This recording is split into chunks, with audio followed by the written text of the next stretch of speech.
Sa gitna naman ng pagbaba ng presyo ng bigas, tiniyak ni Pangulong Ferdinand R. Marcos Jr. ang patuloy na pag-agapay sa ating mga kababayang magsasaka para mapataas pa ang kanilang ani at kita. Lubos naman itong ikinatuwa ng isang grupo, ngunit may panawagan sila sa gobyerno. Kung ano ito, alamin natin sa sentro ng balita ni Kenneth Pasyente. Ramdam na ng mga retailer gaya ni Joseph ang mababang presyo ng kanilang binibentang bigas. Malayong-malayo raw ito kumpara noong mga nakaraang buwan. Naging maluwag sa namimili kasi medyo bumaba na natuwa naman sila. Tsaka naging mabili rin kami kahit papaano, nakakabawi-bawi.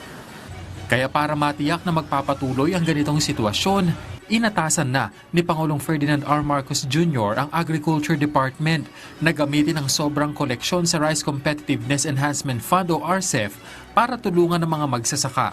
Sa kanyang pulong kasama ang DA officials kamakailan, ipinunto ng Pangulo na ang sosobra sa 10 bilyong koleksyon sa RCEF ay dapat gamitin sa pagbibigay ng kagamitan gaya ng drying at mechanization equipment sa mga magsasaka para mapanatili ang maayos na produksyon. Sa ilalim kasi ng Rice Tarification Law, ang revenue na nakukuha sa taripa ng bigas ay direktang nakalaan sa 10 bilyong pisong yearly requirement ng RCEF para tustusan ang mga programa at proyekto na nakapagpapalakas ng produksyon ng rice farmers sa bansa. Ang bagay na yan, ikinatuwa ng Samahang Industriya ng Agrikultura o SINAG. Nangangahulugan daw kasi ito na seryoso ang gobyerno sa pagtulong sa mga magsasaka at ma-stabilize ang presyo ng agricultural product.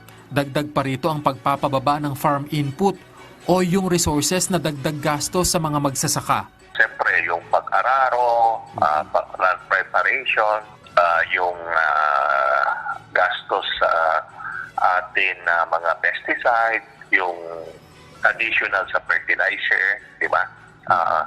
Malaking bagay yung 5,000 na additional sa magsasaka.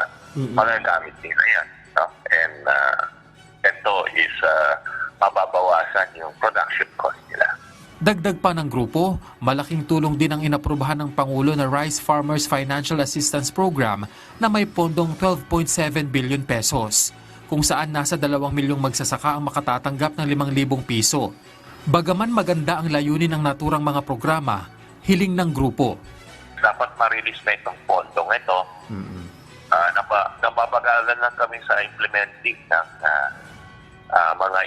itong mga agency, no, kagaya ng PhilMec. Kasi yung PhilMec, yung sa machineries, pa lang 10% pa lang na-distribute for this year. We hope na mapabilis para at least may bigay sa mga magsasaka. Yung sa cash subsidy, ngayon pa lang i-release itong October. We hope na mabilis din yung pag-release.